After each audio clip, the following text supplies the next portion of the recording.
नमस्कार विद्यार्थी मित्रांनो, स्वागत आहे ब्रेन बूस्टर या माझ्या युट्यूब चॅनल मध्ये।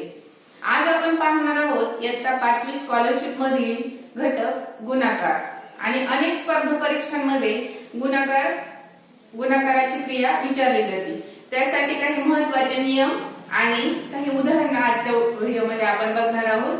आणि यानंतर आजचा व्हिडिओ आहे भाग 1, नंतर भाग 2 च्या व्हिडिओमध्ये आपण बघणार आहोत शाब्दिक उदाहरणे।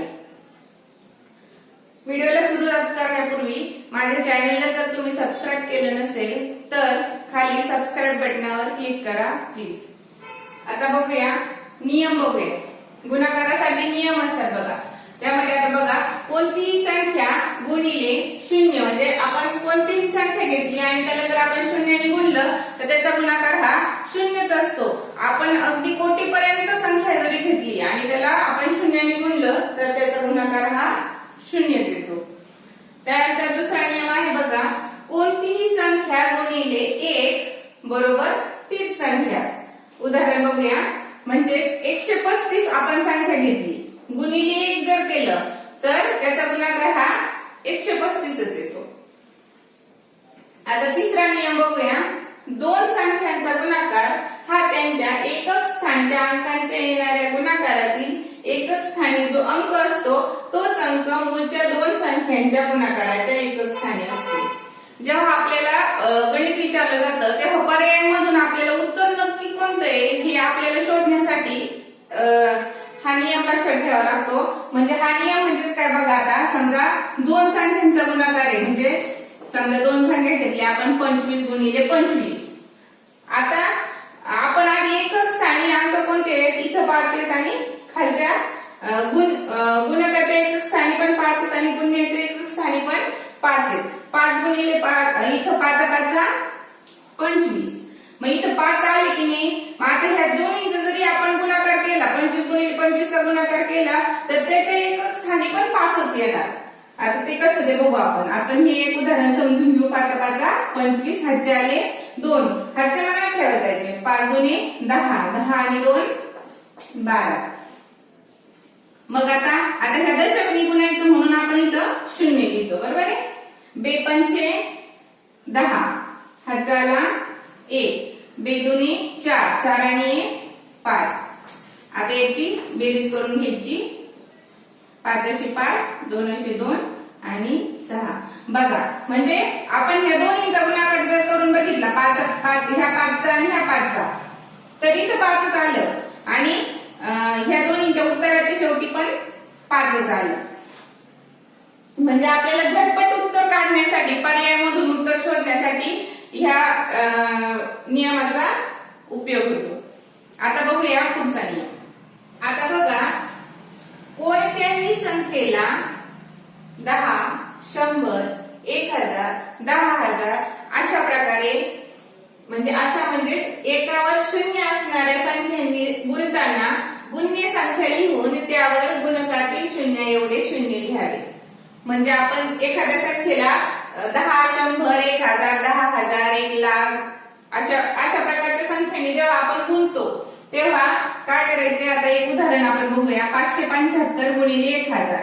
आता ह्याचा गुणाकार करत बसायचा नाही, आता याचा गुणाकार करत बसलो तर खूप वेळ जाईल। मग अशा वेळी काय करायचं, आता काय करायचे बघा, आपण जी गुण्य संख्या लिहायची, ही गुण्य आहे, याला गुण्य म्हणतात। 575 हे गुण्य आहे आणि ज्यावेळी गुणतो ते गुणक। आता 575 लिहून गुणकामध्ये किती शून्य आहे, 1 2 3, तेवढी शून्य त्याच्यावर मांडून टाकायची। हे झाले याचं उत्तर। अशा प्रकारे आपण जेव्हा 1000 नी अशा म्हणजे एकावर शून्य असले अशा संख्येने जेव्हा गुणतो तेव्हा गुण्य संख्या लिहायची, त्याच्या पुढे शून्य मांडून द्यायचे। आता आपण एक उदाहरण बघूया पुढचं। गुणाकाराचं उदाहरण घेऊया। 3004 34,235 गुणिले आपण घेऊ 125। आता ह्याचा गुणाकार करायचा आहे। आता आपण गुणाकार करताना ह्या संख्येला काय म्हणतात, 3435 हे काय आहे, गुण्य, याला काय म्हणतात गुण्य। आणि 125 हे काय आहे, गुणक आहे. आता बघा, आधी एककच्या स्थानाने गुणून घ्यायचे. एककच्या स्थानी किती आहे, 5 आहे, म्हणजे 5 ने आपण ह्या पूर्ण संख्येला गुणून घेऊया. आधी 5 5 25, ह्याचे आले 2, 5 3 15, 15 आणि 2 17, ह्याच्याला 1. ह्याचे लिहित बसायचे नाही, मनात ठेवायचे किंवा बोट करून करायचे. 5 दुने 10, 10 आणि 1 11. पुन्हा ह्याच्याला 1, 5 चोक 20, 20 आणि 1 21, ह्याचे आले 2, 5 3 15, 15 आणि 2 17. आता दुसऱ्या संख्येने गुणून घ्यायचे. आता दशकच्या स्थानाने आपण गुणतोय, आधी आपण एकक गुणलं, बरोबर आहे, एकक गुणलं. हा, नंतर आता आपल्याला दशकच्या स्थानाने गुणायचे म्हणजे 2 गुणायचे. म्हणून काय करायचं, इथं आपण 20 ने गुणत नाही बसायचं, 2 गुणायचं, म्हणून इथं आपण 0 लिहून टाकायचा. दशकच्या स्थानाने गुणायचं म्हणून आपण इथं काय केलं, 0 लिहिला. आता बघा, 2 पंचे 10, हाताला 1, 2 त्रिक 6, 6 आणि 1 7, 2 दुनी 4. संख्या बरोबर एका खाली एक मांडायच्या. 2 चोक 8, 2 त्रिक 6. आता आपल्याला 1 ने गुणायचंय, म्हणजे 1 हा शतकच्या स्थानी आहे, म्हणून इथं 2 0 लिहिले. शतकच्या स्थानी आहे म्हणजे हा 1 नाही तर त्याची किंमत काय आहे, 100 आहे. इथे दशकच्या स्थानी आहे म्हणजे हे 2 नाही तर त्याची किंमत काय आहे, 20 आहे. म्हणून आपण इथे 1 0 दिला. आता 100 निघतोय म्हणून आपण याला इथं 2 0 दिले. नंतर आता 1 ने गुणून घेऊया. 1 5 5, 1 त्रिक 1 3 3, 1 2 2 4 आणि 3. आता ह्याची सगळ्यांची बेरीज करून घेऊया. 5 5, 7 7, 7 आणि 1 8, 8 आणि 5 13. ह्याचाला 1, 4 आणि 1 5, 5 आणि ह्याचा 1 6, 6 आणि 3 9, 8 आणि 2 10, 10 आणि 7 17. ह्याचाला 1 6 1 7, ह्याचा 1 8, 8 आणि 4 12, ह्याचाला 1 3 आणि 1 4. अशा प्रकारे आपल्या गणिताचं हे हा जो आला तो गुणाकार आहे. या दोन्ही संख्येचा याला काय म्हणतात, हा गुणाकार आला. समजलंय. आता आपण अशा प्रकारचे अजून वेगवेगळे गणित बघूया. आता आपण हे उदाहरण बघूया. 27 शतक गुणिले 3 दशक वजा 5 एकक बरोबर किती. 2018 साली विचारलेला प्रश्न आहे. 27 शतक म्हणजे 2700. 30 दशक म्हणजे 300 वजा 5 एकक. 5 एकक म्हणजेच किती, 5च फक्त. मग आता ह्या दोन्हीचा गुणाकार करून घ्यायचा, त्याच्यातून हे 5 वजा करायचे. आता ह्याची उभी मांडणी करू आपण. 2700 गुणिले 300. आता हा गुणाकार सोप्या पद्धतीने कसा करायचा बघा. फक्त काय करायचं, हे 0 बाजूला ठेवायचे दोन्ही मधले, गुण्यामधले आणि गुणक मधले. फक्त 3 ने 27 ला गुणवून घ्यायचे. आधी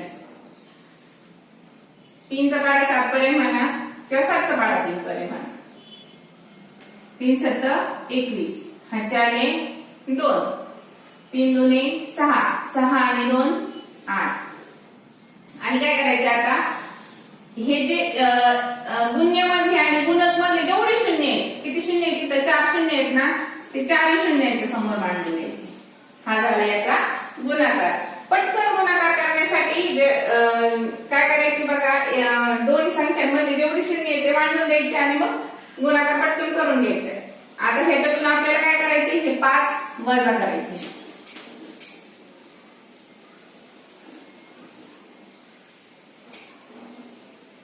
वजा 5 बरोबर 5 एकक आहे, म्हणून 5 एककच्या स्थानी लिहायचे.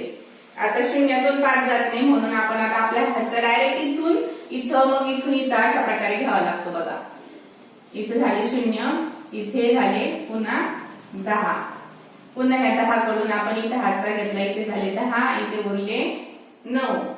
पुन्हा ह्या 10 कडून आपण इथे एक हातचा घेतला, इथे झाले पुन्हा 9. पुन्हा ह्या 10 कडून इथे हातचा घेतला, इथे झालं 10, इथे उरले 9. आता 10 मधून 5 गेले, 5 9तून काहीच नाही गेले म्हणजे 9. 9 शून्यातून काहीच नाही गेलं, 0.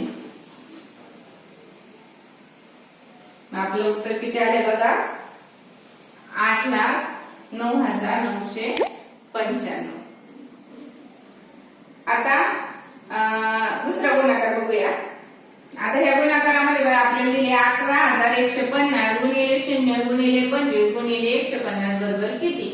आता आपण जो नियम बघितलाय, कोणतीही संख्या गुणिले 0, पहिलाच नियम आहे बघा, कोणतीही संख्या गुणिले 0 त्याचं उत्तर काय येतं, 0. डोळे झाकून याचं उत्तर 0 करून टाकायचं, कारण याच्या गुणाकारामध्ये काय आलेलं आहे, 0. पर्याय बघत बसायचे नाही, डायरेक्ट उत्तर आले 0. तिसरं उदाहरण बघूया. आता संख्या दिली बघा आणि इथे स्टार दिलाय, गुणिले 87 बरोबर हे उत्तर दिले त्यांनी. किती उत्तर आहे, 17,66,448. तर स्टारच्या जागी कोणता अंक असू शकेल. आता अशा ह्या प्रकारचं गणित सोडवताना आपला तिसरा नियम बघायचा. तिसरा नियम आपण काय सांगितला होता, एकक निगुणून बघायचे है ना. एककच्या स्थानांचा जो गुणाकार असतो तो जो गुणाकार असतो तोच उत्तराच्या शेवटी पण तोच गुणाकार असतो. मग आता इथं एकक स्थानी तर आपण नाही दिला, मग आता आपण आधी 7 ह्याला गुणून बघायचं. इथं समजा आपण कन्सिडर केलं की इथं 2 आहे, मग 7 दुने किती होते, 14 होते. 14च्या एकक स्थानी किती असते, 4 असते. पण आपल्या उत्तराचे एकक स्थानी किती आहे, 8 आहे. म्हणून मग हा पर्याय कट झाला. नंतर आता बघा परत 7 ने 4 ला गुणून बघूया. समजा इथे 4 आहे असं आपण समजू. 7 1 7 7 2 14 7 1 21 7 4 28. 28 म्हणजे मग 28 च्या एकक स्थानी किती आहे, 8 आहे. म्हणजे हे उत्तर असू शकतं. आपण आता पुढचा पर्याय बघू. नंतर असू शकतं डायरेक्ट आपण पर्याय आधी सगळे चेक करून बघायचे, नंतर 7 ने 6 ला गुणून बघायचे. 7 1 7 7 2 14 7 1 21 7 4 28 7 5 35 7 7 42. 42 च्या एकक स्थानी 2 आहे. म्हणजे मग याच्या उत्तराचे एकक स्थानी 2 आहेत का, नाहीये, 8 आहेत. म्हणून हा पर्याय पण कॅन्सल. आता 7चा पाढा 8 पर्यंत म्हणून बघायचं. 7 7 49 7 8 56.